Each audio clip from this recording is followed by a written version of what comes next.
Bet šitą su šitu pamaišom. Su kuriuo? Su grybu? Su šitu sureišiu. Va, grybai jau daugelis žino, kad aš esu grybošnikė. Grybų mėgėja. Grybošnikė, tikrai. Aš mėgstu grybų. Ir tikiu grybų tuo poveikiu tikrai.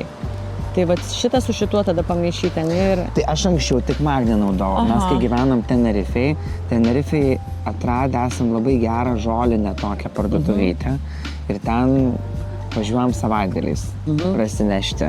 Tai ten šitų visų papildų yra begalės ir labai gerų ir kokybiškų. Tai mes naudojame grybų miltelius, kaip aš naudoju. Dar ir dabar turiu, nes parsivežiau. Reikia vis tiek suger, kaip tu pati sakei. Į šiltą vandenį, prieš miegą, va tiek va vandens ir su tuo tokiu susiplaku. Kiek dozuot pagal save.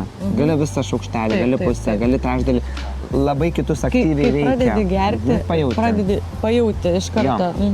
Aš anksčiau naudojau melatoniną, kad irgi išsimiegota, ne? Bet jisai po to tokio duoda keisto efekto. Ryte būni kaip lyg iš vakaro toks gerai patūsinęs, tai man ne visai patiko. O va šita kombinacija tai yra, nu tiesiog, viskas, aš imu šitą.